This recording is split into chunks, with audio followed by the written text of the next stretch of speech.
Welcome in, everybody. I'm Jen Frederick. There is a lot happening at this hour, including a shooting on the campus of Old Dominion University in Virginia. We're going to take you there. And by the way, the kids are not in spring break. They don't go to spring break until next week. So we have that story covered soon. Also, we're looking at Citizens Bank Park. Why? One beloved member of your 2008 team, Chase Utley. 2008. Did I say 18? Yes, you did. 2008 team. Chase Utley is going into the Wall of Fame. It's a pretty great honor. There'll be a game to celebrate him in August. We'll talk about that. The weather is crazy. A 30-degree difference between 5 o'clock yesterday and 5 o'clock today. And for most people, it's going in the wrong direction, going from about 80 degrees to 50 degrees. We will be talking about that. And then the mayor of Philadelphia is presenting her 2027 budget. As we wait for some information on the shooting in Virginia, we're going to listen in there. His widow, Corinne, is here with us today, and I would like to ask her to please rise so we can recognize Mr. Sapp's decades of service and commitment to the city of Philadelphia. Thank you, Corinne, for being here. Thank you. I told you we're not going anywhere. Thank you. And to the families of several other city employees who have passed recently. Kenneth King from the Sanitation Department and Christopher Thompson from Fleet. Darrell Brown from Parks and Recreation, and Dawn Holloway from the Medical Examiner's Office. We want to thank you and your loved ones for the service that you've provided to our great city. The white ribbons that the cabinet is wearing today is in honor of the memory of Mr. Sapp and all of our other departed city colleagues. Let's give all of our employees a round of applause.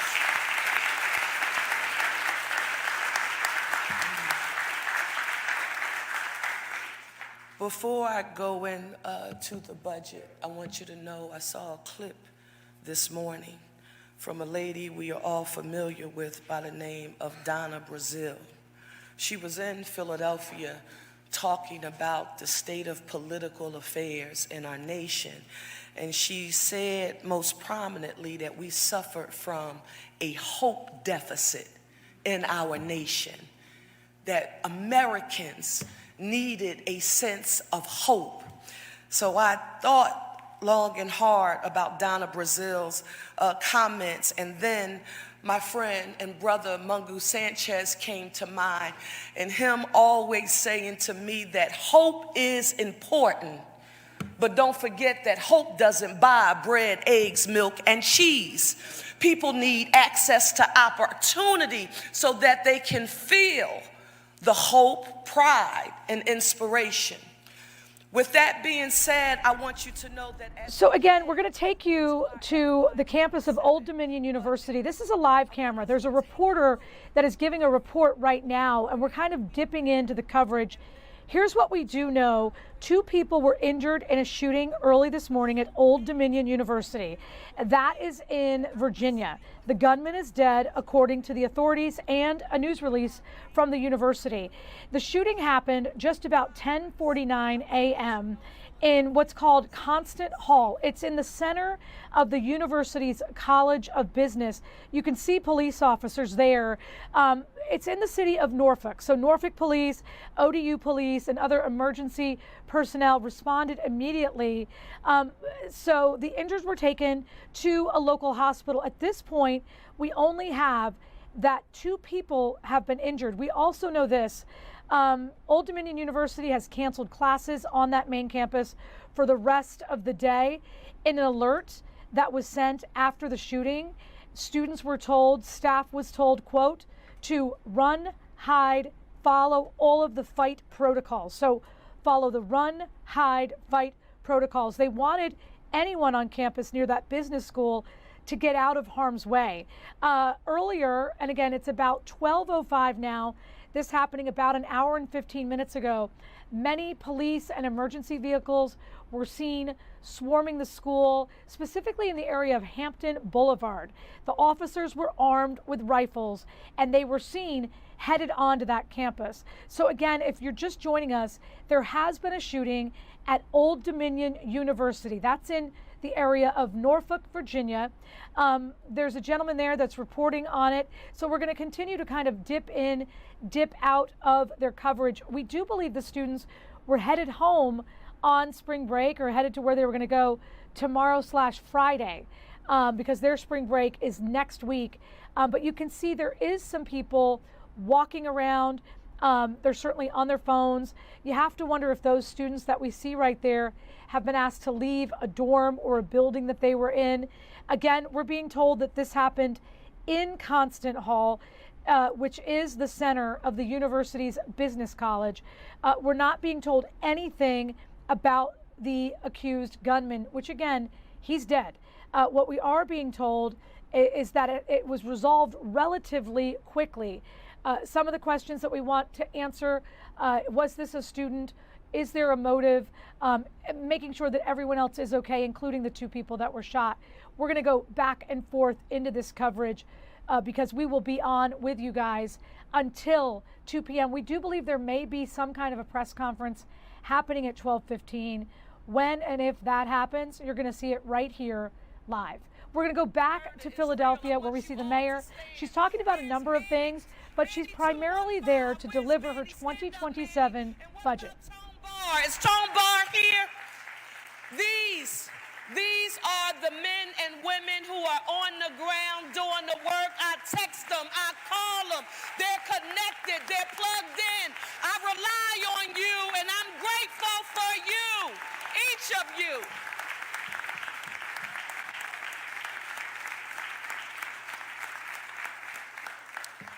Council Member Curtis Jones Jr., the author of our blueprint for a safer Philadelphia. I know that we have more work to do, but as you laid out in your blueprint, we know that these investments are working.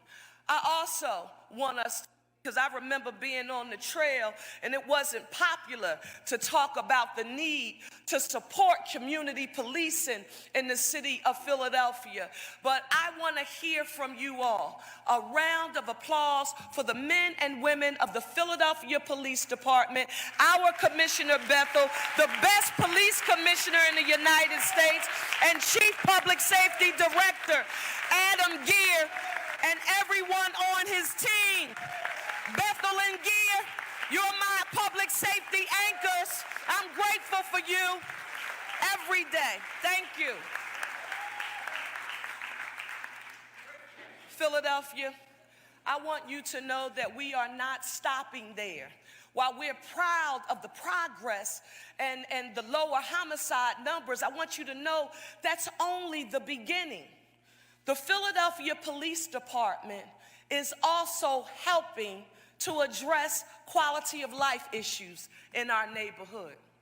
A new team of quality of life assurance officers will be deployed to the city. Now, many of you have already seen them in action with the Market East Revitalization Project. What are these officers doing? They are addressing nuisance properties and problem establishments that disrupt the peace of our residential blocks. And here's one more important update, a promise that we made to you about transparency in public safety. We talked about those body-worn cameras. Philadelphia, as your mayor, I'm proud to affirm for you today that body-worn cameras are now issued to every officer in every patrol district, as well as our frontline personnel. Listen, we promised this to the people of Philadelphia, and we are delivering on that promise. In addition to that, that's safe, but I also want you to know that we value clean and green. And we are cleaning up and greening up our city in a significant way. under the leadership of Clean and Green Director Carlton Williams and Sanitation Director Crystal Jacob Shipman. Yeah, they're on the front line. Yes, my partners. Under their leadership, Philadelphia. Thank you so much, Mayor Parker. Will you use the $1 billion surplus budget to fund green jobs and affordable housing? Thank you. I'm so proud of you. Happy as my mayor. We love you. Thank you, baby. I love you too. Thank you. And listen, if you stay tuned, you're gonna be excited about what you're about to hear, because you and I, we like that. Okay. All right. Because if you think about the leadership of Carlton Williams and Crystal Jacob Shipman, I don't simply want you to listen to me saying that our city is cleaner and greener. I want you to think about what they've already done. We've executed 94,000 actions last year. Cleaner streets, illegal dumping tackled, twice a week trash collection restored. We are on our way to eliminating that Philadelphia moniker. We are trying, Philadelphia. Now, at the same time, I want to stay here for a second. We are advancing environmental justice through our urban forestry unit. Why? Because we know that neighborhoods with higher poverty rates often has fewer trees. Councilmember Majority Leader Catherine Gilmore Richardson, my teacher about the Urban Heat Island Index. So this is why, in partnership with the Department of Commerce, we trained 40 taking care of business ambassadors to care for 460 newly planted trees on commercial corridors across the city. Now listen, I can't help it, I'm a tree nut, so I get excited about trees. Listen, in FY27, we are going to focus on 3,600 plus trees and shrubs that were planted last year, with a laser focus on Cobbs Creek and Tacony Creek Park. Senator Hughes, Rep. Cephas, and Jones, that is how we will help to realize a cleaner, greener, and stronger city. And it's important to me, Philadelphia, that you view this effort as a promise made and a promise kept. Why? Because I'm the mayor that said to you, I'm a Baldwin-esque-like thinker, that I don't want you to simply listen to what I say. I want you to watch what I do. That's why we always fact check our promises to the people of Philadelphia. And what did we do in preparation for this presentation? We fact checked 26 promises that I made in last year's budget address. And in a document that is on the desk of all members of council today, we're letting you know exactly how we did. I never, and we don't, promise perfection, but we do want you to know we are doing the best that we can with what we have. So please take a look, check out our progress, give us feedback, and let us know what you think. We want to make sure that we are being responsive. Now, Philadelphia, this is important. I want to start by encouraging each of us to dream big, to think bigger. But we can't dream big and think bigger without making sure that fiscal stability is our ground rock that we will stand on. Together, we need to roll up our sleeves. I want us to dive into the $7 billion proposal that I offer for council's consideration today. And the first thing I want you to know is that nothing, and I do mean nothing, will shake me from my core belief that fiscal stability is the foundation upon which we will build everything else. And I am proud to announce to you all that the state of the city's fiscal health remains strong, but it faces rising challenges. We continue making contributions to the Budget Stabilization Reserve Fund, also known as the Rainy Day Fund. It will have $344 million by the end of the proposed 5-year plan. And I want you to know that's the most we've ever had for a rainy day in the history of the city. Listen, that fund, it will be especially important as we face economic and federal policy uncertainties. And in order to get us prepared for this moment with fiscal stability, we can't do that without giving thanks to our Majority Leader, Catherine Gilmore Richardson, for all she's done on this issue. Thank you, Majority Leader, for all of your hard work. Next, our city's pension fund. It also continues to move in the right direction.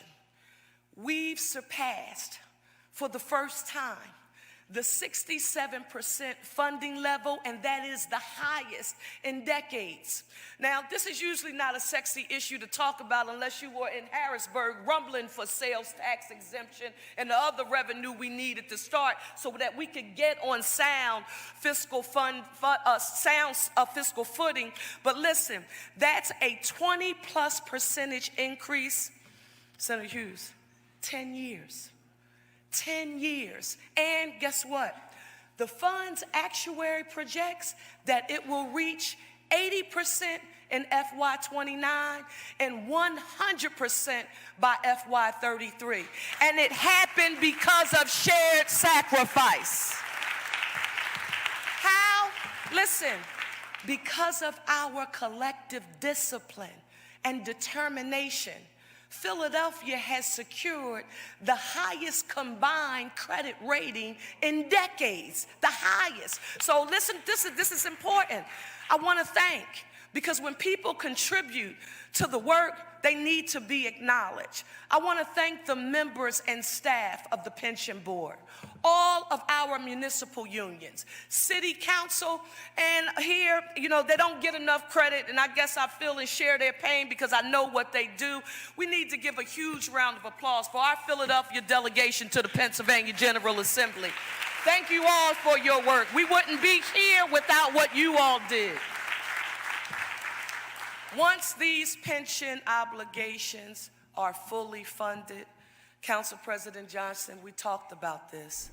All right, so again, Mayor Parker is basically giving her introduction as she is about to unveil her fiscal year 2027 budget to City Council. At the same time, in Norfolk, Virginia, there is a school shooting at the University of Old Dominion University. The people in Norfolk do call that ODU. So they're saying ODU police, Norfolk police, and emergency personnel responded immediately to this.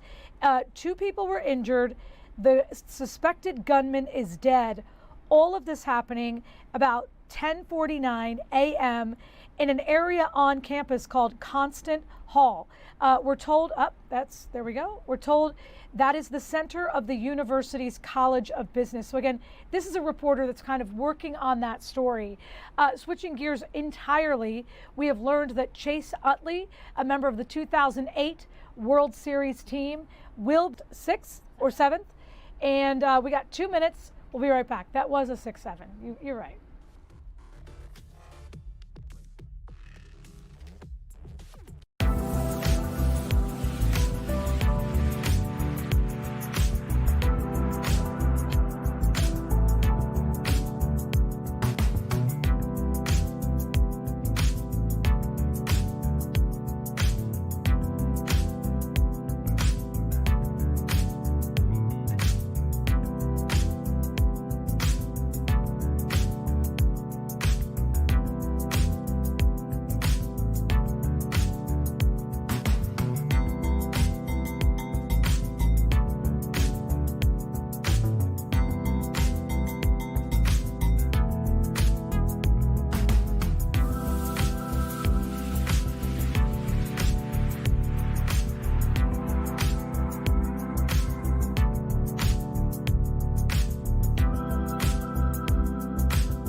Welcome back in, everybody. I'm Jen Frederick. This is Philadelphia Live. There is a lot happening at this hour.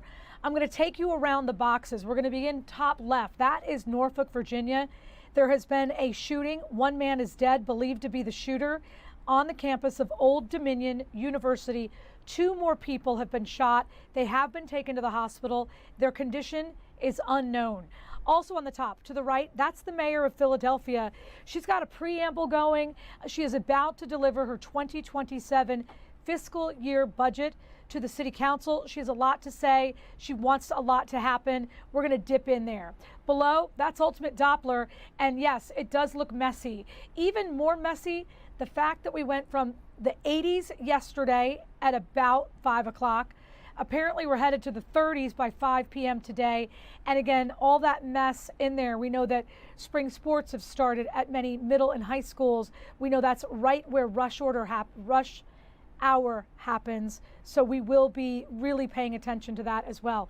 And then at the same time, just announced a member of the 2008 World Series winning Philadelphia Phillies team is going to the Wall of Fame. Who is it? None other than Chase Utley. I am pleased to announce that Chase Utley will be the Phillies' 2026 Toyota Wall of Fame inductee.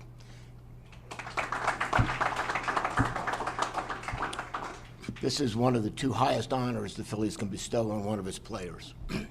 From 2007 through 2011, the Phillies set the standard for excellence in Major League Baseball. At the core, those teams won 5 consecutive National League East titles, back-to-back National League pennants, and of course the 2008 World Series. Chase established himself as one of the greatest players in the history of the Phillies. He is among the leaders, career leaders in games played, hits, home runs, RBIs, and runs scored. His records are a testament not just to his innate talent, but to his character, of his hard work, his discipline, his resilience and perseverance that allowed him to achieve so much for so long. He also has given the Phillies fans some of the most indelible postseason moments, beginning with his iconic defensive gem in the 7th inning of the 2008 World Series. His 5 home runs in 2009 tied Reggie Jackson for the most home runs in a single World Series, and his 7 career World Series home runs are the most ever by a second baseman. This August, Chase, well, there's one other postseason moment that can't be forgotten, or perhaps never lived down. I'm not sure how depends on your point of view. That classic moment where he declared we were indeed world bleeping champions. This August, Chase will be the 51st inductee into the Phillies Wall of Fame. We are looking forward to sharing this moment with Chase, his family, his teammates, and of course, our fans. When his plaque goes up in August, he will deservedly live permanently and visibly in the Phillies' history. So let's all give Chase a great congratulations.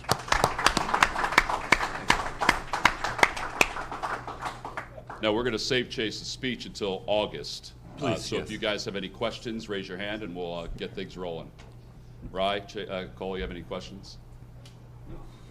You guys are doing the question asking. This is great. That's why we're here. Anybody have any questions in the... Santino is behind you guys if you guys want to ask a question. He has the microphone. Perfect. Thank you, guys. Yeah, Chase, congrats. Just want to know, when you come back and you see everybody, is there like a sense of nostalgia that kind of washes over you? Like, what kind of emotions kind of come over you when you come back to Clearwater and see some of your old teammates? Charlie's here, John's here, obviously, others.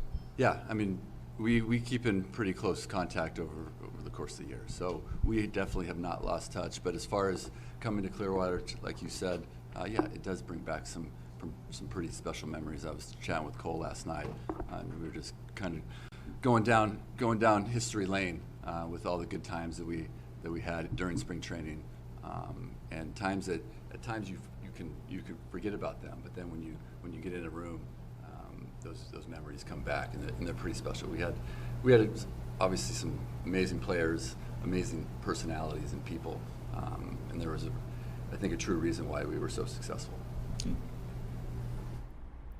All right, so that is Chase Utley. He's talking about being inducted into the Wall of Fame. At the same time, live, we have someone being interviewed, we believe, about the shooting that happened on the campus of Old Dominion. 1 is dead, 2 are injured. We're going to listen in.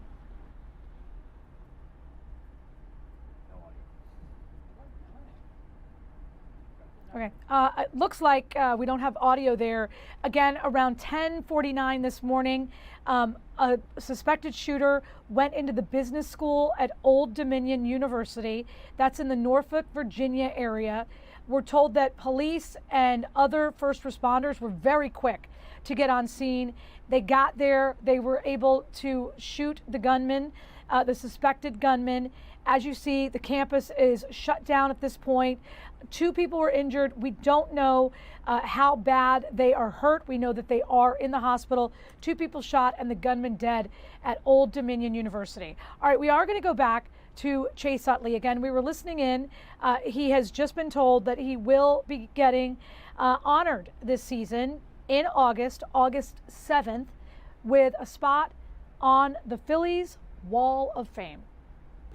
Obviously some amazing players, amazing personalities and people, and there was, I think, a true reason why we were so successful. Anybody else have any other questions? Scott? I just wondering, Chase, do you recall your first spring training in Clearwater? I think it was at Jack Russell. Jack Russell, yes. Much memories? different than it is now, but I was happy to be there. I didn't know any different coming from Scranton. Sorry. The spring training complex was perfect. This situation here is obviously much nicer, newer, more up to date. But I was happy with how Jack Russell was at the time. How about you? What do you think it's going to feel like when you see a bronze plaque hanging out there in center field? 'Cause I think you pulled the curtain on Jimmy's, right? Correct. And now somebody's going to pull the curtain on yours, and you're going to be in bronze out there. Just what will it feel like? It will be a special moment. As players, we don't play the game to get recognized, to get awards. But now that we have the ability to kind of sit back and reflect on your career, it is special, and it's an honor it will be an honor to be part of this special club with the Phillies. And the Phillies are my family, and we obviously still keep contact with John. I love seeing you guys, believe it or not, I really do. So yeah, it's gonna be a special weekend, and I'm happy to share it with everyone. Scott, thank you for raising your hand for me to see it. When you played, it was the guys from the 70s and the 1980 team that were getting inducted into the Wall of Fame. You know, Pat's in, Jimmy just got in, now yourself, these guys will get in. What's it like kind of for this group to kind of have that recognition as well? It's special, like you said, it's that time where that group from 2005, 6, 7, all the way through 10, 11, 12, that group is now being recognized, and it's going to be there's a lot of players that deserve to be in that. So yes, it's going to be fun to kind of watch how it all unfolds. I enjoyed watching Jimmy last year and his speech and everything that he did throughout the course of the weekend. We're all now officially grown up, and we feel really honored and extremely lucky to be a part of this organization. I wonder also how closely you paid attention to the Hall of Fame voting and getting close to 60%. You're kind of knocking on the door now, and whether you've thought much about that yet and what the next year might bring in that voting as well. Well, I mean, one step at a time. But yeah, obviously you can't help but pay attention to it. And again, I'm humbled and honored just to be part of the conversation. So we will see how that unfolds, but I'm excited to kind of see how it tracks. Todd? That was kind of my question, but I was just wondering, is there like a go-to story when you guys get together that you like to talk about, or Ryan? that you can share?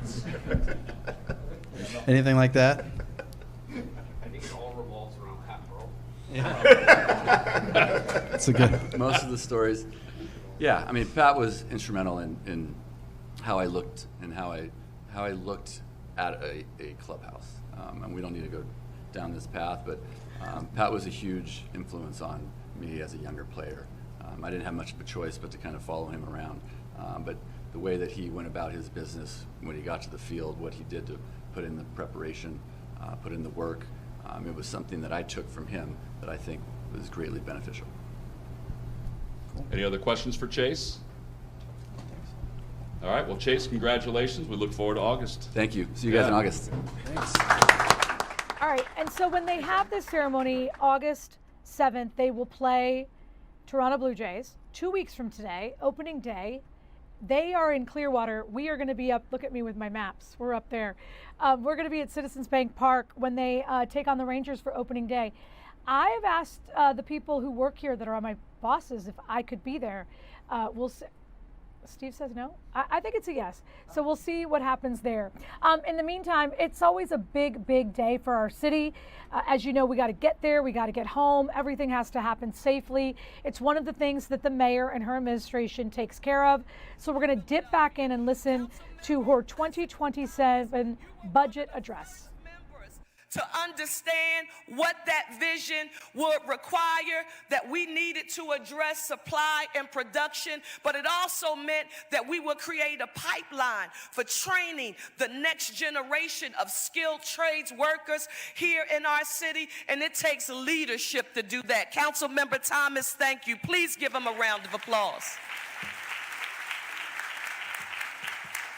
You embraced that vision before a whole lot of other people could see it.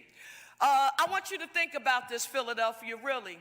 Factories with employees working around the clock because they're in a controlled climate and they don't have to worry about the elements. I want you to think about like 3 shifts, working 24/7.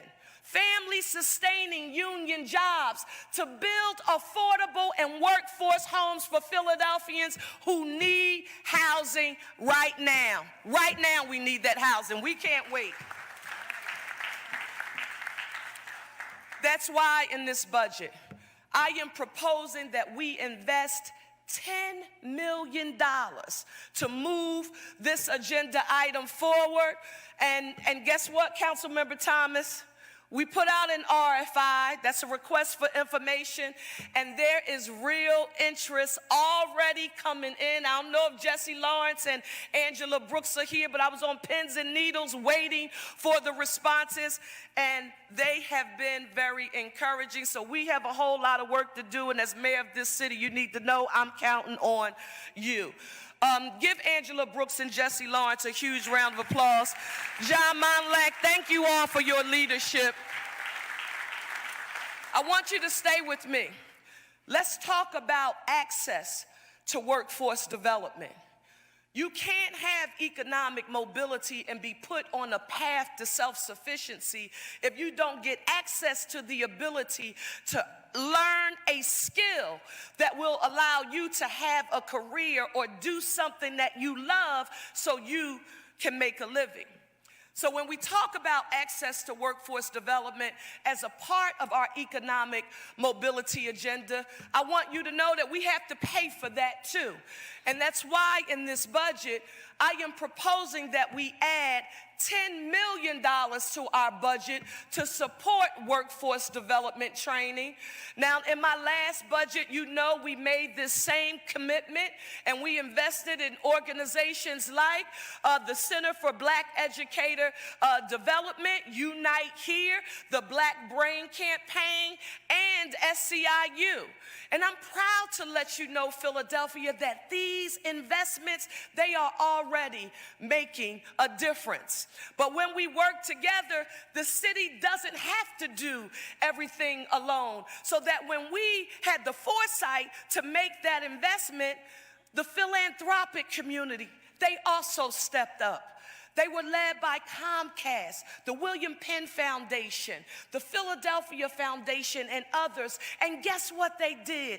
They added another $10 million, and it has been invested to provide workers in emerging industries with the support and skills training that they need so that people can be put on a path to self-sufficiency. That's economic mobility. And if Layla Bibby and Omar Nelson and Sherman McLeod are here, I want you to stand up. Are they in the room anywhere? Give them a round of applause. The skills training that you do at the Carpenters Union, at the Sam Staten Senior Apprenticeship Program, and the Philadelphia Technical Training Institute, it is exactly what we need to move forward with economic mobility. And as mayor, I'm proud and looking forward to partnering with each of you. Please give them a huge round of applause. Thank you. Our public awards are going to be announced soon. Council President and Majority Leader Catherine Gilmore Richardson will be trying to get on your calendar very, very shortly. Next, I want to talk about an area and an issue that is very... All right, so that's the mayor of Philadelphia. As you know, today is a very busy day. So we have a quad box for you. We do have a shooting in Old Dominion at a university in Virginia. We've got the mayor, we've got weather, and we've just had Chase Utley announced as the newest guy that will go on the Wall of Fame. SEPTA is making changes to your bus routes. We're going to talk about that in just 2 minutes.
Welcome back, everybody. I'm showing you a live picture of a bus on Market Street. Yes, we never ever get this. Steve basically deserves a raise.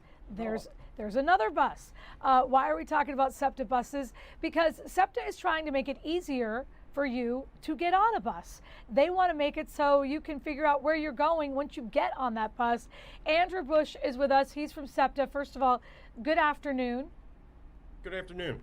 Are you proud of us that we were able to capture a live bus on our weather camera? Absolutely. And we know we have a lot of buses that go right by the studio there, so you get a front row view. Yeah. So I know there's a lot of analytics. There's a lot of people involved in this new plan. But in terms of what it means to the regular person, Yep. the rider, it really means you're trying to do better for them in terms of efficiency and making sure the routes that need attention, meaning more buses, are getting some, right? Absolutely. This is all about reliability and more frequent service. These are the things that our riders have been asking us for, and we're doing everything we can to try to deliver that. So, what the big thing that this plan will do once we have it fully implemented is we'll have a total of, at that point, we'll have a total of 29 routes that have service high frequency 7 days a week. And that means a bus every 15 minutes or better for 15 hours a day, 7 days a week. And so that 29 routes that'll be up to. Right now, we only have 8 routes that run that frequently. So that high frequency service. And then on other routes, increasing the reliability, increasing the frequency by taking away from some routes where we have low performance, very low ridership. Moving some riders over to other routes where we can bolster service. So we want to really make sure that the service we have out there is reliable. People can count on it. They don't have to think too hard about it. You know that if you go to your bus stop every 15 minutes at most, there's going to be a new bus coming by. You'll forgive me for not knowing this, as I have lived in Philadelphia for 400 years at this point. I know that SEPTA, makes sure that they can get, to the best of their ability, people on the trains to sporting events, to concerts and all that. Do you do that for Eagles games? Do you do that with busing for Phillies games? Are there like extra buses that are available for people to get down to the sports complex? So typically not extra buses, although we have these big 2026 events coming up for FIFA. We will be putting some extra buses out on routes that are going to feed the Fan Fest out there at Fairmount Park. So things like that, we do add some bus service to. But when you have events at the sports complex, fortunately, that's very convenient for our subway service. We can put some extra trains on there that accommodates fans very easily. And look, with these better connections, it's going to get people connected to the subway by bus better than they are right now. So it is an enhancement even for travel to those events. Spirit of honesty kind of question. It's difficult for me sometimes to figure out, on the few occasions I've wanted to take a bus, I couldn't really figure out how to get to where I was going. That's on me. But I think it's something you guys have heard, and you're making that easier too, right? We are, and really and truly, we believe that's on us. We have to make it easier for people to access that information. Again, we don't want folks to have to think too hard about it. Everybody's got a lot to do with where they need to get to, things that they have to do during the day. We've recently completed a campaign to switch all of our buses from letters to numbers before we had a mix. So that's making it easier to understand. A renaming of our metro system so that people can identify those trains just by a simple letter so that they know where they're going. And again, this frequent service is really designed to take a lot of the guesswork out. Kind of know the direction you need to go in, get to the bus stop, and know that there's going to be a bus there every 15 minutes or less. All right. Andrew Bush, we appreciate the help, and we appreciate that you're doing something to make it better for all of us. SEPTA and their busing is something we count on. Thank you. You got it. Okay, we are going to go back to Norfolk, Virginia. There's been a shooting on the campus of Old Dominion University. We're told that the gunman is dead. 2 other people have been shot. We don't know the condition. Just moments ago in one of these live cameras, it looked as if authorities were coming to some sort of a microphone. We were told before we went on with you guys that there would be a 12:15 press conference. So seeing a group of first responders and authorities walking towards a microphone did not surprise us. That's where we thought things were headed. Interestingly, the camera now is back on the sidewalk. But if you're just joining us, Old Dominion University, unlike many campuses in the Northeast, they're still in session. They don't have spring break until next week. Today's Thursday. Many of the students would be leaving campus either Friday or Saturday. And again, we're told at about 10:49 this morning, there was a shooting on campus. We were told that it happened in one of the main buildings of their business school. Which is interesting because at one point, the camera people on the scene there were kind of aimed at a parking garage. Again, this is the nature of the program you're watching. We're watching all of these live images with you. We're all asking the same questions. What is happening? Where are we in the process? Certainly, we have our news partners and resources. And there you see individuals leaving a building with rifles. We are told that in the moments immediately following this campus shooting, that authorities did enter the building with rifles.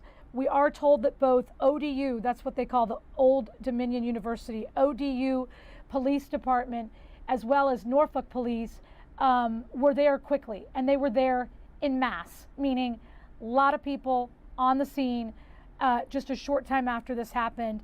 And, you know, as a television reporter that unfortunately has covered campus shootings, they rarely bring a rifle inside. So to see rifles going inside, you know, that's a very, very big deal. So it's one of the things that we are going to continue to watch. Again, we do believe that it looked like moments ago that there was going to be some kind of a press. Well, there you go. So again, there has been a shooting. We're waiting on that. I would love an image, if you don't mind, Steve, of Lincoln Financial Field. I know our weather cameras typically have that.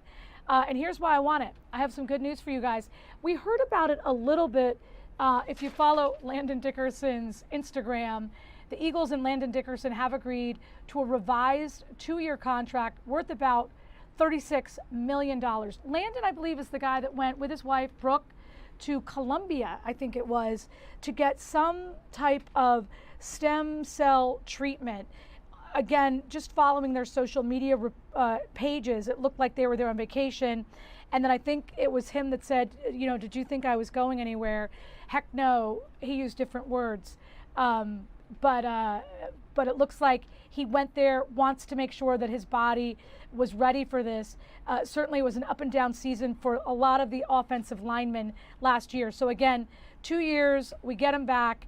And in 2 minutes, we're going to be right back. We're going to take a quick break.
right. No, it's not Christmas, but looky here. This is the White House. And again, like Philadelphia, yesterday it was 80 degrees. One of their Fox 5 weather people, or main dude down there, was on Twitter/X this morning saying it's gonna be snowing, and I was like, what the heck does he know? Apparently he knew. So, and this is what's really sad. You know, if you don't like this, this is a preview of coming attractions. This is headed out. See all that white stuff? See how it's just hanging out? That's what makes the snow go out of the sky. By the way, the image of the White House brought to you by Jody Harris. She's our planning manager. Yes, she's one of the few people outside of this room that's paying attention to the show. So she was able to tell us that it was happening. She got us that camera for us. So Jody Harris gets a sticker. We don't have stickers, but maybe Bill Anderson will give us one. We've been talking about SEPTA, right? So SEPTA is ready not only to change their bus routes to make them more efficient, they want to make sure that everyone is safe when they are using their different modes of transportation. So they're going to start making sure that all the rules are followed. And we're talking about things like they're going to make sure that people are not in harm's way. I think they're going to start ticketing people for being fare avoiders, things of that nature. We know that people try to do all kinds of things when they are using SEPTA transportation. Greg is on that story. Caitlin tried to mess me up. She said, you can go to Chris. Greg. Good afternoon. Don't get in trouble. What are they going to start looking at? Hey, good afternoon, Jen. Yes, so it is an initiative with the SEPTA Transit Police that they are doing. And essentially, it's what you said. They're trying to actually go after some of the, if you would say, minor infractions, because for quite some time they had said that their focus with their force was trying to cut down on a lot of crime that was happening. There were a lot of robberies, shootings, things like that. So they were really trying to focus on cutting that down. Now that they've been, their numbers have been very good when it comes up to that, and it's been a lot safer in regards to that topic.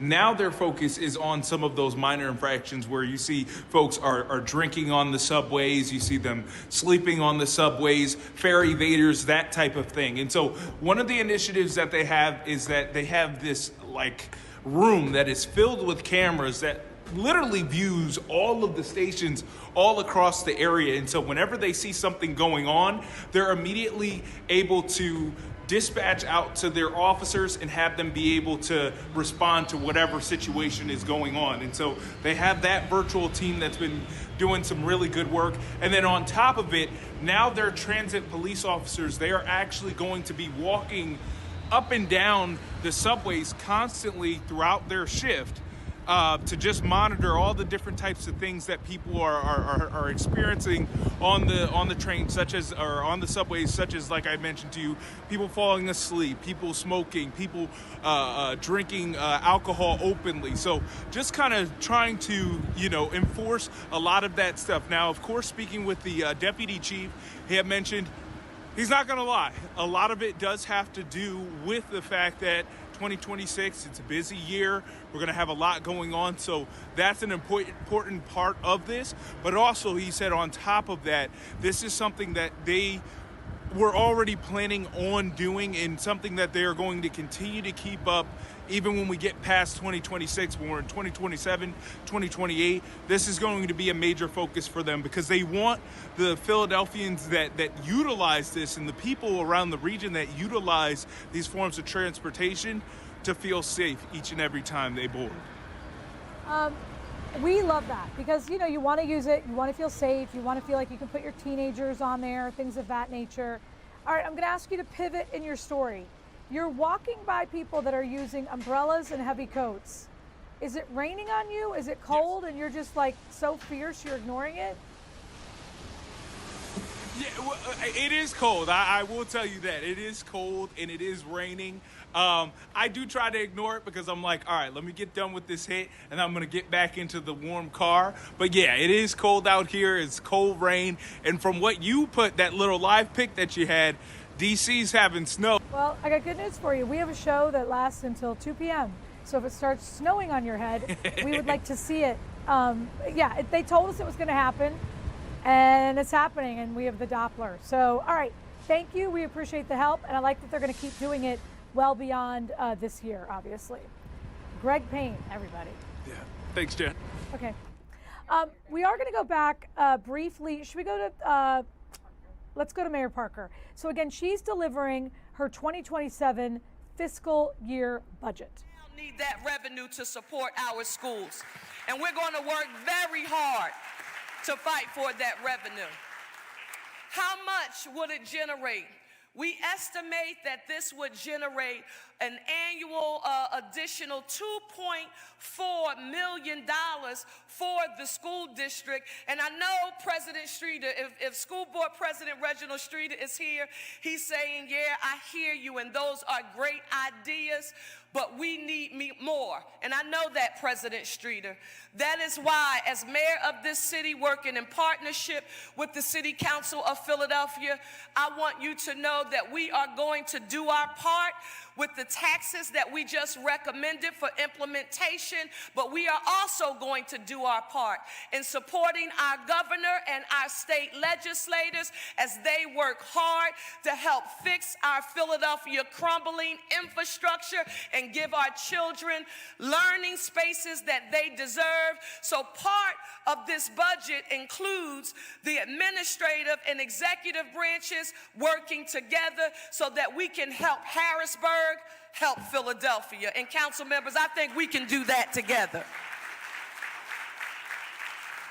Why is it important? It's important that we do it together because although it is the state's constitutional responsibility to deliver a thorough and efficient public education, Senator Hughes, Mr. Chairman, knows that Philadelphia has always stepped up in a super big way to raise revenue locally to support our public schools, and we won't stop now. We're going to do everything that we can to make sure our school district has what it needs because our kids are worth it and they deserve it.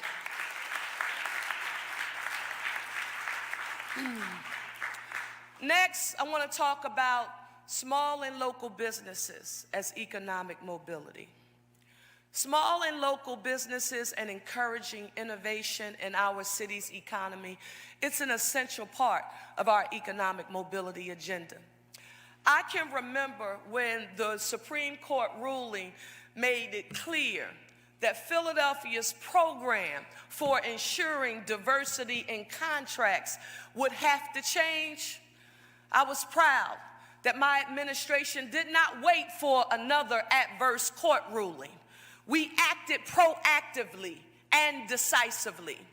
Under the leadership of Nadir Jones, our Director of Business Impact and Economic Advancement, and Chief Deputy Mayor Garrett Harley, with legal advice from our City Solicitor Renee Garcia, we immediately began building a new program emphasizing small and local businesses and how the city awards contracts. In this budget, we're proposing $3.3 million in FY27 to support this critically important new initiative.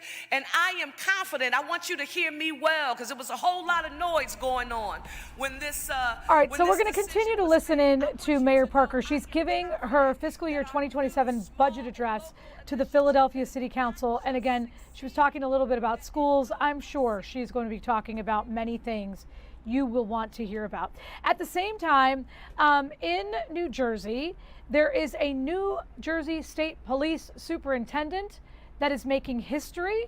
I will allow Kelly Rule to tell us why. But Kelly, before you begin, so many times you are on the most heartbreaking, sad, gut-wrenching stories. I'm loving this for you. I'm going to let you tell me the whole story because it's way better than anything you typically have. You're not wrong, Jen. And it's also my Friday. So this is a great, happy way to end the week. And it was a great interview. I'm excited for everyone to see it. But we had the opportunity to sit down with Superintendent Jeannie Hemingule. She is the first woman to lead New Jersey State Police, as you said. So she is making history. She actually served with New Jersey State Police for 26 years. She retired in 2024. And she said, this was not on her retirement bingo card. She never expected to get this call, but she did. And she said it wasn't a decision she took lightly. Obviously, it's a major leadership role, so she had to think about it. But she said she can't imagine coming out of retirement to do anything else. So she's hitting the ground running. We talked a lot about her goals for this year, and she already has, a her plan for her entire first year, but she said right now she's kind of in the listening and learning phase. She's attending everything she can. She's sitting back, she's listening, she's asking questions. But what's really helpful in a situation like this is she still has so many ties from her time here, not only within the department, but within the state. She said she moved to New Jersey when she was 1 year old and has lived here, you know, for the rest of her life, and obviously spent her entire career here as well. So she's reconnecting with people, reminding them that they have her number and they can reach out to her. And in addition to, you know, the plans that she has for the department, we talked a little bit about that, you know, recruitment, things like that. It's also a huge year to be stepping into this role. It's 2026. We have all the excitement that we're talking about every day. FIFA, you know, 4th of July, so many big events coming up. And she said, her goal with all of that is to just be as supportive as possible. Those plans were actually starting to be talked about when she was still with New Jersey State Police, so years ago. And now she just wants to be a supporter of that role. She says she comes from a big family. Her dad was in the FBI, and she always knew she wanted to be in law enforcement. So her story is really interesting, and she's really excited about all the plans ahead. That's really cool. You know, again, I didn't know that she was previously retired for a minute. And I bet she has great insight from being there. Obviously, if she worked there 20 plus years, she's had several jobs within the New Jersey State Police, I'm sure. So she knows how the systems, the processes work, and probably more importantly, how they don't work. She probably has a lot of ideas how to fix things. Exactly. So she did. She walked us through everything she did over her 26 years, and she kind of had her hands in everything. She said she didn't work in every branch, but listening to everything she did, you would think she did, because she spent time at various troops. She was an instructor in the academy at one point, and some of the cadets that actually went through her class are still within the department or elsewhere, but she stays in touch with them. She was in the public information office, which are the troopers that we deal with when we have media requests. So she kind of had her hands in everything, which I think is super helpful in a role like this. And yes, she said she's very familiar with the policies and obviously the mission and belief, and that's what kept her here for 26 years. And there are things that she's asking about that just in 2 years have changed, things that she saw maybe starting and now they're somewhere else, which she's thrilled about. And other things, like you said, like things that maybe she wanted to change and she already sees the ball moving in the right direction. So I think her history, her long history, her connections will be very effective in this new role. I love it. I love it. And I'm glad that we get to see you again on your Friday. Have a wonderful way to go off. And you know what? What a beautiful weather day for you. It's just really amazing that it could be sloppy and gray and snow-filled eventually. So congratulations on your weekend. Listen, it's an indoor story, so I'm not complaining today. Yeah, absolutely gross. Given how beautiful yesterday was, it's sad to be out here today, but we're inside, so could be worse. There you go. All right, Kelly Rule, thank you very much. We're getting we're getting some information that there might be something going on. We're going to take a quick 2-minute break, get a reset, get our information, get some live cameras. This is something you're going to want to see. And again, that's the White House. Well, not a blizzard, but definitely snowing.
Welcome in, everybody. We've been talking about an active shooter situation that was in Old Dominion. Now we have one just outside Detroit. You see this right here from our broadcast partner, Fox 2. The Jewish Federation of Detroit is saying we are aware of a security incident at Temple Israel. We are advising all Jewish organizations to go into lockout protocol. Nobody in or out of your building. This is what we're actually hearing. Police are responding to a scene in West Bloomfield. This is again near Detroit, in the area of Temple Israel. A major scene was reported, according to people who have seen it. What we know is that police were responding to an active shooter there, and they are in secure mode. The schools in Bloomfield, West Bloomfield Township, because of this. At some point, we did hear someone reporting from Fox 2 that there was some kind of a smoke or something coming out. And you know what? Is that smoke right there? That looks like it.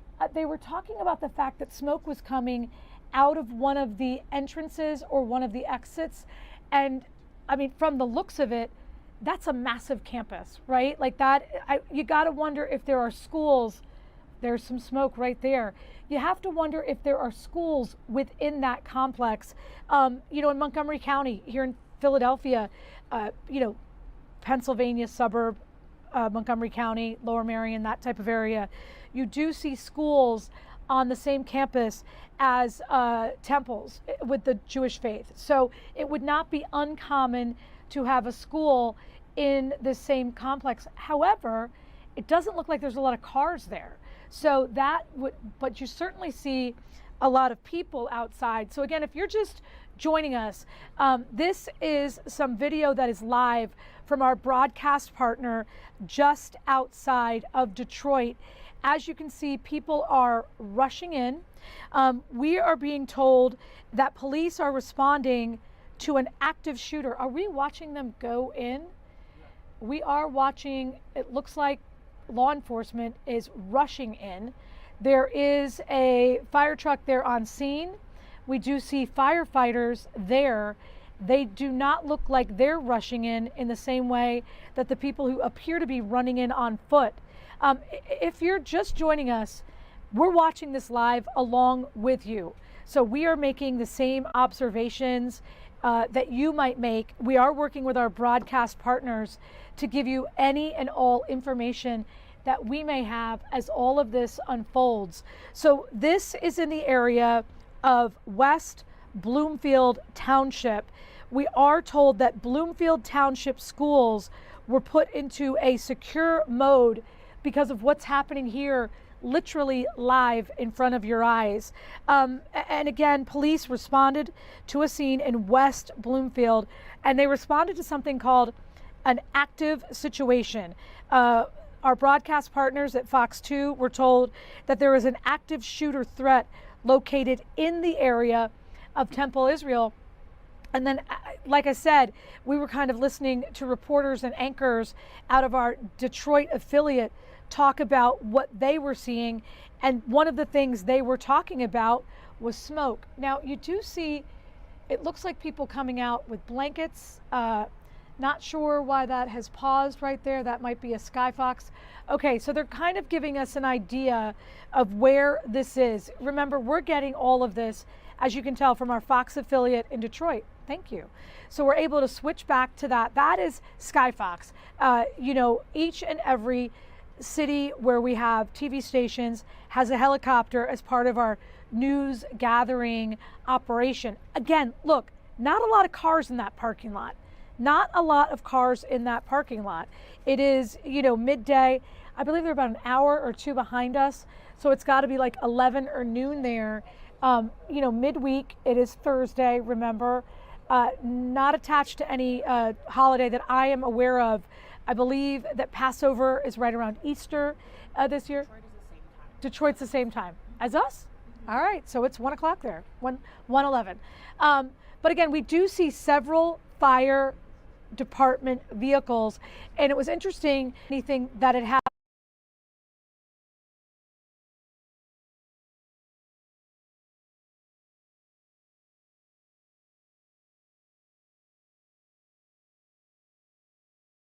in terms of the active shooter situation. So again, this is a live camera. You do see what appears to be police officers kind of looking in. You know, we're going to listen in to see what they have to say just for a minute or two. And I was married by one of the rabbis. I know all the rabbis. And this is just heartbreaking. So do you know anything about what's happening at the temple right now? Has any information gone out to parishioners? Yeah, I don't know anything except for the kinds of things that you are reporting. I believe that buildings are in lockdown. Probably everywhere is on lockdown, not just Jewish-focused buildings. But this is such a close-knit community, and we all care about each other. Just so you guys know what you're listening to, this is what's happening live in Detroit at their Fox affiliate. They're interviewing someone who attends that temple. So we're just going to listen in because they're the local source. We're going to listen to them. Well, what is making you emotional when you just think about the state of the world that we're in right now, the fact that there seem to be increased attacks on Jewish synagogues and organizations? What are you feeling right now? There are so many things right now. I feel like I'm just, I don't know what, don't even know that I can put a finger on everything I'm feeling. Mm-hmm. I'm feeling upset. I'm feeling fear. I'm feeling, I'm just feeling I wish there wasn't so much hate between people in this world right now. Yeah. Carolyn, as somebody who is familiar with the temple, on a Thursday afternoon, what would the population be like inside? And I guess what I'm asking is, like, are they holding classes right now? Are there typically, large amounts of people in the temple at this time? Again, I can't say for sure. I mean, there is an early childhood, center there. There are typically preschoolers there. I don't know if they're in the afternoons, just the mornings, both. There would for sure be people at the temple, the rabbis and the staff, and there might be various community activities. It's just, again, I don't know what was anything scheduled today or anything like that, but it's a thriving temple, and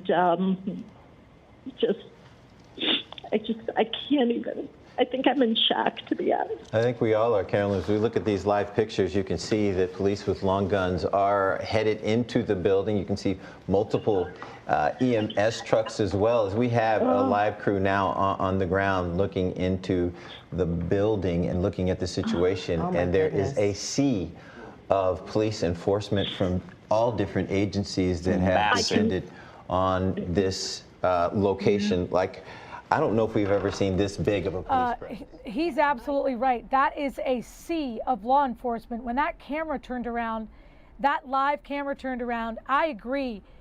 We have not seen this in quite some time. I can tell you when the Villanova hoax happened, I was on the scene there. There was about this many cars. But certainly we went from, you have to wonder if that temple was evacuated. So again, if you're just joining us, an active shooter has been reported at a Temple Israel, in a suburb of Detroit, Michigan. The Jewish community has sent out many alerts that have said, do not go in or out anywhere that you may be.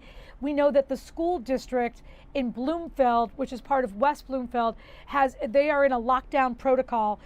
We have not been told exactly who they think might be in there or might have done something in there. We're still kind of on a wait and hear kind of thing there because we're watching all of this right along with you guys. So again, this is a ground shot. We originally were looking from Skyfox, and you could see that the building was pretty big in terms of a temple. When you now look and you see literally dozens and dozens of vehicles, and now you see people with their vests coming out. We did see some people going in with long rifles. I want to be really clear. We have not heard from our broadcast partner in Detroit. We have not heard from authorities. We have not heard from anyone of substance what exactly happened, is happening now, is going on, how long it's been happening. Those are some of the questions that, as you can only imagine, we're still trying to get the answers for you. But certainly when we look with our own eyes, as you are watching all of this unfold right along with us, we see multiple different agencies that have responded, and multiple parts of first responders, right? We have fire trucks there. There's a sheriff there. There's clearly unmarked people that are there, meaning those are typically leaders in command. They're the ones who are going to set up the protocols. They're going to set up the perimeter. They're going to figure out how they're going to get in there, get people out of there. One of the questions that the news anchor was asking, one of the people that it appeared attends this temple, is what could be happening at 1:10 p.m. on a Tuesday. You know, in and around our area, certainly there's preschool, just like you might have at a church. Certainly many temples have preschool, and their weather looks like kiddos could be outside. It's not like where it is now where we're expecting snow. But I know in and around the area, certainly of Lower Marion, Bala Cynwyd, there are preschools that are attached to temples. So even though Thursday at 1 p.m. may not seem like a very active time, there is life, there is activity, there are things happening within a temple, and sometimes with the tiniest of people, which you certainly hope there's no harm to them in any way. Again, what we're being told is this is an active shooter situation.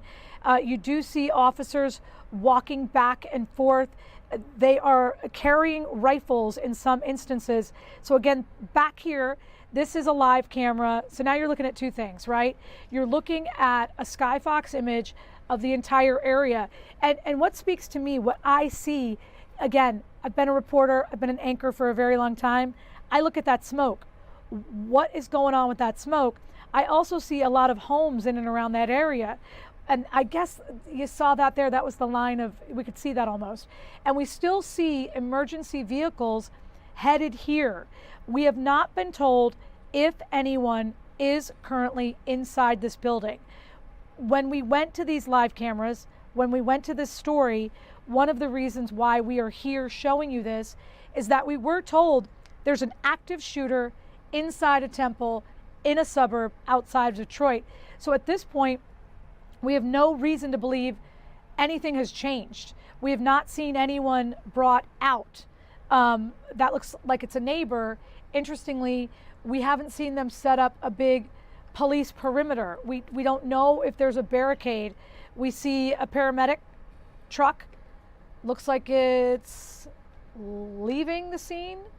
So we don't know who could be in that vehicle. The smoke is really what's interesting, and this is live.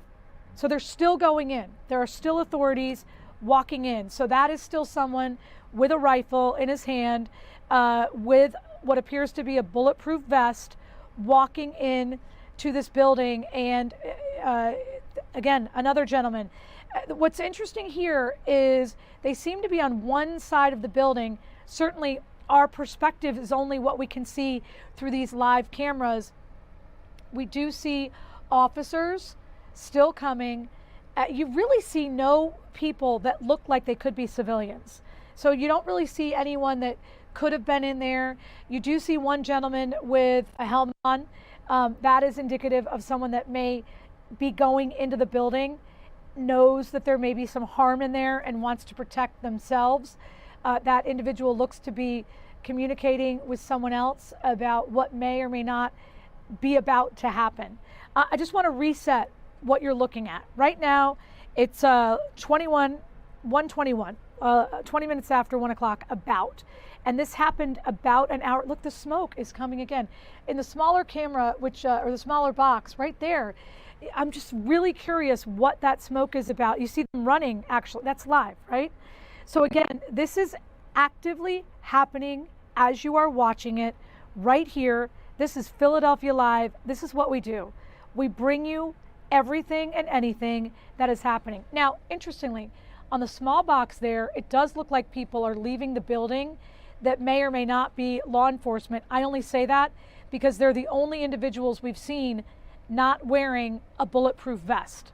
So to me, that looks like someone, and again, this could be temple leaders that have just gotten to the scene.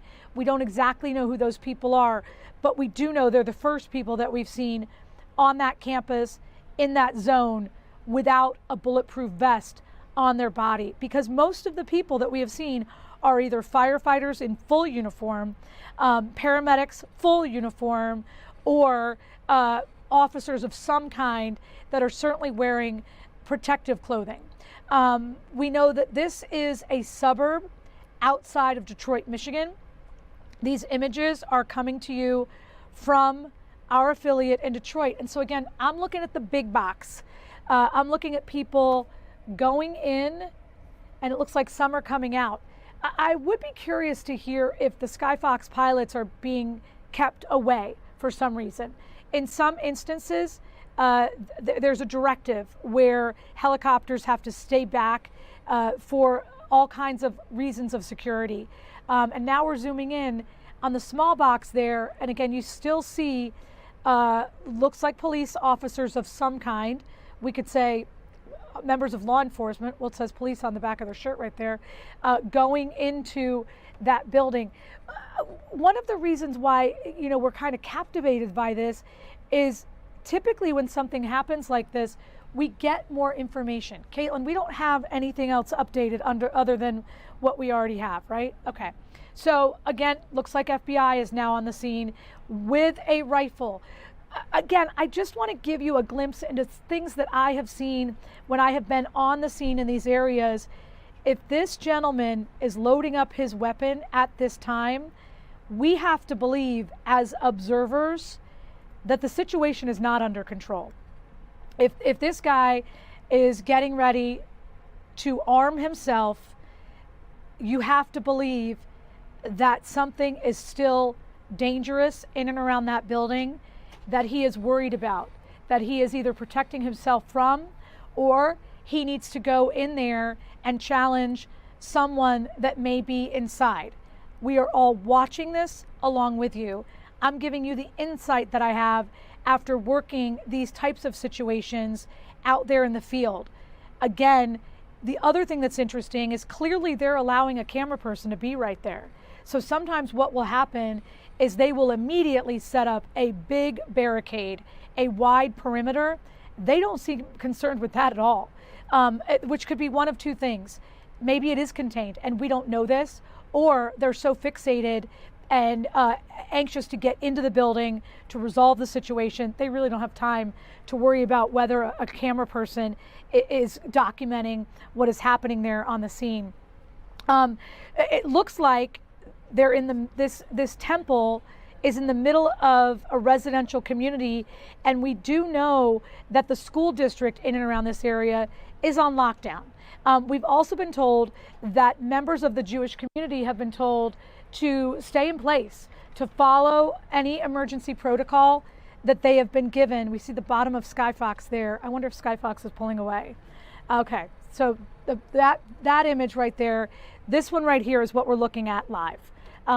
We want to make sure that you're seeing everything that we do as this unfolds. I can tell you, we've been on this for about 15 minutes, and the amount of law enforcement from our perspective really has come. I mean, it's like flooded in. Even though we originally saw this whole row, it appears as though they're still showing up. There you see a gentleman in a helmet with a rifle. And again, typically, if the situation was diffused, now this is interesting. We talked about this, whether or not the camera people will be sent back to a perimeter, if there will be a barricade, as we watch along with you from our broadcast partners in Detroit. It looks like the camera person in this situation is moving position. We do have just a regular static, you know what, we have a couple cameras, that's what's happening here. So we're kind of listening in. It does sound like they're just kind of walking, moving their position. We're not really sure why. Here's what we're gonna do. We're gonna take a quick break, do a 2-minute reset. We're gonna come right back. There's an active shooter situation outside of Detroit, and we've got it live.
All right, welcome back in, everybody. We've got an active shooter at a temple in West Bloomfield. That's in a suburb of Detroit. I want you to listen in. We do believe that there are children inside this temple. We've been told there's an active shooter in that temple. We're going to listen in as some of the parents, we believe, are calling in to try to figure out what's going on with the kids that could be in there. Can you hear me? Yes, we can hear you. How are you, Mike? I'm doing well, thank you.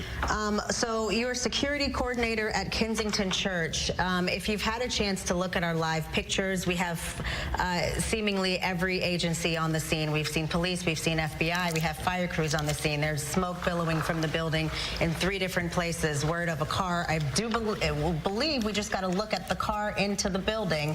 And Michigan State Police are now saying that there is or was an active shooter situation as well. So with your security expertise, what do you believe would be the process to secure the scene, and what do you think is happening right now on the ground? Well, from what I've been able to see, because I've been watching your live feed,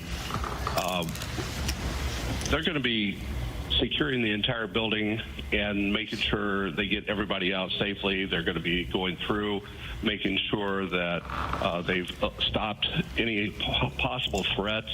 If there's anybody else in there that could be a threat, they're going to want to make sure that that's been stopped. And then they're going to look for any wounded and then make sure all the wounded get treated. Right now, we don't know if there is any wounded yet, but we're hoping and praying there are not. Mike, right as you were hopping on with us, we saw a group of what appear to be civilians. If I had to guess, it might be parents. They were being patted down by law enforcement, and they did. It looked like they entered the building. Is there a scenario in which part of the building would be secured? Maybe that's the part of the building that has we're seeing what looks to be a parent run up right now. Yeah. Would they let the parents in if the childhood center part of the building was safe? That very well could be. I am not in law enforcement myself, so I can't speak to exactly what their decision would be on that, but that is a great possibility because they're going to want to be able to get those kids out of there safely, and the best way for a child to leave in a situation like that is with their parents. So if they've secured the building, they feel that there is no longer a threat, then checking the parents, allowing them in to get their kids. So it's interesting, we're talking with someone who works in a church in that area. You just saw what appears to be a civilian walking in. We know that parents are trying to figure out if their kids are okay. It almost looked like they searched her. They certainly lifted up her coat. They wanted to make sure that she was okay. I can tell you this, we know this, an active shooter inside a temple, inside West Bloomfield, right outside of Detroit, Michigan, is what we know. We don't know who is still in there. We've been told via our broadcast partners that there is an early childhood center inside that temple. We've been told that parents are trying to figure out what is going on, and now we're seeing what appears to be civilians who could be parents rushing to that school. We're not seeing a lot of people come out of that school. I can tell you about 10 years ago, I was a parent at a school in Lower Merion when there was a suspected shooter inside. They did not let us in. I can tell you that the kids were not told anything what was happening, and I would assume if there are kids in that building, the teachers or whoever may be with them are trying to make sure that they are safe and not scared. That is the protocol when there is anything that might put little guys and girls in harm's way. We continue to see more and more people show up on this campus, and each one of them is armed. Each one of them has some type of protective clothing, protective covering. I'm talking about bulletproof vests. And now we're seeing what appears to be ambulance after ambulance show up on this scene. We have not been told if anyone is injured. That appears to be 2 ambulances leaving the scene, right? So maybe they were in a back area and they may have, there may be patients, victims in those ambulances. At this point, we do not know. We hope that everyone is safe. We hope that this incident can be resolved, and yet we look right there at a live camera and we see an officer with a helmet running with a rifle. So we know that this situation is likely not under control, not contained at this time.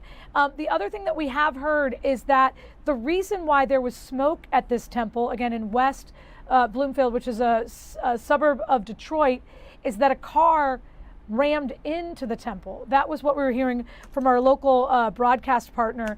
But because law enforcement has really not revealed much, we don't know too much. There are plenty of questions and just not any answers at this time. But what we can tell you is, unfortunately, we watch these in this room many times, and the amount of law enforcement vehicles on this scene is massive. It certainly indicates that this scene is not under control in a way that they would like it, and that this is a very, oh my goodness, serious situation. So there again, we have what appears to be civilians. We do know that there is an early childhood center inside that building. You know, we're going to listen in to her. This is our Fox affiliate in Detroit. We're just going to listen in. Mario, we just got here, and I'm hoping to get a little bit closer after this next live shot. But let me tell you what we can see. I'm zooming over right now, Brian Padinsky, to see this is right here, all of the police you see. We have been hearing sirens and seeing cars the whole way we were coming here from Detroit. This is as close as we can get right now, but I think that once we get done with you, we can get closer on foot. But I wanted to show you this right now, what it looks like. Police still arriving. Obviously a very active situation. I do not know how many people have been hit, if any, but we know that this is an active police situation right now. I see Waterford police. There are literally police from all over here. More showing up right now as we speak. I think that we may have lost our signal, but I don't know if you can still hear me. I just want to tell you that that's what's going on. But we want to tell you that we've got crews all over the area, and we've got crews closer. We just happen to be coming from Detroit, and that's why we just arrived here, but we're going to work to get closer. The sound that we were hearing in our ear was actually for, I didn't know if we still had the signal, but for an emergency alert for everyone to stay in lockdown. All schools, all synagogues in the area are on lockdown right now. We ran into a photographer who was actually going to his kid's school, a photographer from Fox 2. His children go to school nearby. They are on lockdown. So that is a situation, a very, very fluid situation right now from where our vantage point. Again, just to show you the look of all the cop cars that are here with sirens, obviously at the scene. And again, we're going to work to get closer. But again, this entire area locked down. People being told to avoid this area while police work to do their job. Marielle. Camille, this is Derek Hever. I got a question for you. As somebody, you have so much experience with scenes like this, with emergencies. Have you ever seen a police presence like the one that you're seeing right now? No, I mean, obviously Oxford, and I happened to be off that day, but I was watching it all unfold, and was going to come in, but they said no, we had enough people. But right now, this is the kind of thing we're seeing. This is the kind of thing like Oxford, that many people here, that many cops. We're going to work to get closer, and we'll be closer next time we see you. All right, I'll send it back to you. This is Lee. We'll let you guys go and do your jobs. We appreciate you coming live with us. But right now, we have Eric O'Neill, former counterterrorism and counterintelligence operative with the FBI, who is on with us now. First of all, Eric, thank you for joining us. Thanks for having me. Now, we see a huge police presence. You perhaps have been watching the video and the information that we've been able to gather so far. What are your initial thoughts of what exactly is happening here? Well, an active shooter situation is something that you never want to take lightly, particularly with the current known threats by extremists who are unhappy about what is happening in Iran right now. And the fact that it is a Jewish synagogue and the known threat between Islamic extremism and and those synagogues are something that clearly law enforcement is not taking lightly at all. And anytime there's an active shooter, you're going to see this sort of reaction. Now, there is a huge presence of multi-agencies here. Maybe you can walk us through the protocol and who has jurisdiction and what exactly is happening on the ground as we watch parents show up, we watch different agencies head in and around the building. What can you tell us about exactly the protocol of what's happening? Well, typically in an active shooter situation, local law enforcement are first on the scene. Normally there's a call to them with a 911 call. They come on the scene and they will move quickly to try to interdict the shooter if possible. It really depends on the situation or whether the shooter is continuing to shoot, whether they're holed up somewhere, whether they know where they are. I hate to cut you off and jump in here, but we're looking at pictures and it looked like an armored vehicle as well as emergency vehicles going in. I can add that to the conversation as you talk about what's happening. Darn it. Yeah, certainly. And so just depending on the threat, and we, from the videos and from what we know, we don't know enough about the threat to really opine on it. That would suggest whether there is additional layering, whether, how fast SWAT can get there to move in, what is the risk to cannot be completed civilians and innocents, please consult your directory and call again, from an active shooter, or and how ask your fast operator law for enforcement can assistance. respond This is and a move in recording. and take that shooter down, because that is the number one goal. All right, so that was a bit confusing. Basically, our Detroit affiliate is trying to interview this Eric O'Neill, who's an intelligence expert. This is a live image. What you're watching is live. It's unfolding right in front of all of us. We do know that the Oakland County Sheriff's Department, again, this is in Michigan, said that multiple law enforcement agencies are responding to an active shooter at Temple, Israel. By the way, that's a Reform Jewish synagogue in a Detroit suburb. We also know this, that it does have an early childhood center, and we do believe there were children in that building today. You have seen the dozens and dozens of cars belonging to different members of different parts of law enforcement and a first responding team. And now we're seeing some video, some images, live camera video of people who looked like civilians who could be parents walking in. From the Skyfox vantage point, we could tell that this Temple Israel campus borders what it appears to be a neighborhood. The camera person that we're looking at right now appears to be walking that border, meaning they're kind of in the area of where law enforcement, and look at that, they continue to move swiftly. We continue to see different members of law enforcement walking really fast. And so when we see that they're still moving quickly, setting up a perimeter, we know that this incident likely is not over. That's a tripod from a camera person, so I don't know if the image we're watching, which is a live camera, belongs to this camera person. Again, we're looking at some of the resources being given to us from Fox 2 in Detroit. You see just a ton of vehicles, and we know that according to our broadcast partners in Detroit, parents are very concerned about their children. We had heard that parents were calling in to the TV station there, trying to get some answers. It appeared to be civilians were showing up on this campus, and if we had to assume, which we don't, they could be parents trying to figure out exactly what's going on. Just in the less than 30 minutes that we've been watching this road is now clogged, right? Like before, it was two sides full of law enforcement vehicles. You know what? This appears to be the other part of that road, right?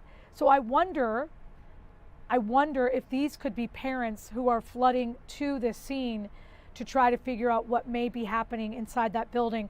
At one point when we were listening in to the team at Fox 2 in Detroit, it sounded like they did have a confirmation that a car, for whatever reason, rammed into this building, and that is the reason why we were seeing smoke.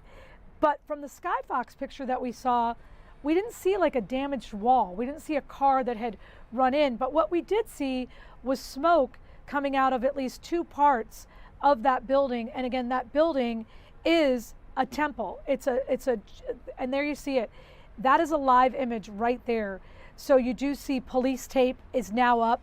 What that means is that that's a barrier that no one is supposed to cross unless you are a member of law enforcement, unless you are a first responder, unless you are there legally and for work to help. And now we see, it looks like a canine. Again, we don't know if that's a canine officer or if that's a dog. We're not sure about that. But what we are sure is that you continue to see officers who are there running. And when that happens, we know that the situation is still not under control. And again, we continue to see officers wearing helmets, officers with rifles and other types of weapons going into this building. It's very interesting that so far there have been very few alerts. We do know that the Jewish Federation of Detroit has said on social media that it was aware of an active security incident at Temple Israel. What that alert said to its members, law enforcement are responding. Our Jewish agencies are currently in precautionary lockdown. The statement went on to say that they wanted community members to stay away from the area at this time. And that is something that we see often. You want to make sure that law enforcement can do whatever job they need to do to keep the people involved in this safe. This happened about an hour ago. We do believe that law enforcement was there really quickly. We know that police, again, if you're just joining us now, are responding to what they have called an active shooter situation in West Bloomfield, which is a suburb of Detroit. The sheriff's department there, Oakland County, has said that they have multiple law enforcement agencies on that scene. And we know that to be true just looking at these live images. We have seen the sheriff's department, we have seen the FBI, and we have seen what appeared to be local police, because that's what it said on the back of what appeared to be bulletproof vests. And again, as they walk into this building. So we're just kind of watching this along with you. We have seen what appeared to be ambulances leave the scene, but we didn't see anyone loaded into those ambulances. We know when we have covered situations like this, occasionally they will bring victims out of the building on a gurney with wheels. You've seen it as well. And then they will put the people on the ambulances or in a helicopter, a medevac, that type of thing, right before our very eyes. What's interesting is we haven't seen any of that. And at the same time, it's not completely surprising, because when we did have that Skyfox image, you could see that this is one massive campus. It looks like it could be bordered, it could be a couple blocks big.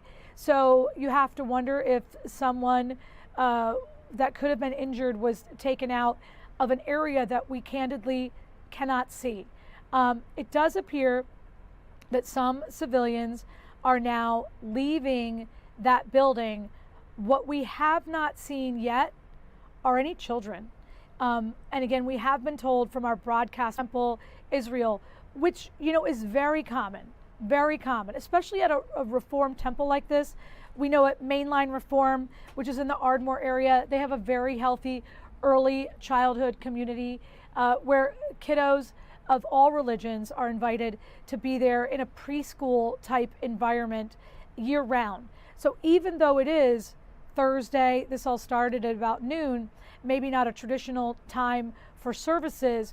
Typically, if there is an early childhood center attached to any religious building, there's kiddos, there's little guys and girls inside that building. And again, we continue to see people that mostly appear to be law enforcement rushing in, but certainly there is a sprinkling of people who appear to be civilians. And again, when we were listening in to our broadcast partner at Fox in Detroit, it sounded like they were trying to figure out whether or not parents were going to be able to go in there and try and find some of those kids. So you look at this road is clogged up with law enforcement. So what we've been learning here is that we kind of got on this quick. I think we were here some of the earliest times to really see what was happening. But again, there's no big perimeter, right? There's no big area where they are giving press briefings of any kind to anyone. So that's just what's really interesting here. But we do know that FBI is on the scene. And now we do have a statement on X, which many people know as Twitter, from the FBI director himself, Kash Patel. It reads in part, FBI personnel are on the scene with partners in Michigan and responding to the apparent vehicle ramming and active shooter situation out of the Temple Israel Synagogue in West Bloomfield Township, Michigan, which is exactly what we had been hearing from our broadcast partners. Everyone was like, what's up with the smoke? And coming out of that building.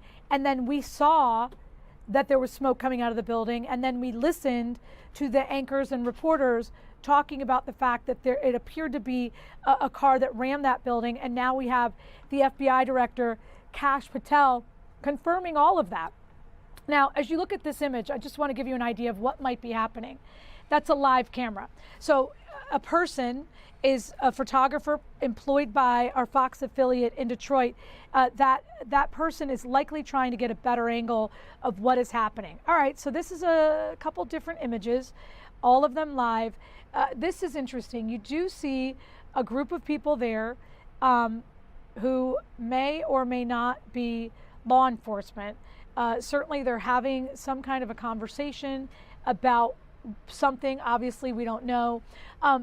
But again, we're seeing some people who appear to be civilians and they're not going in the yellow tape, right? We've talked about the fact that certainly there's some type of a barrier there, so they're not going in. All right, so let's look at this.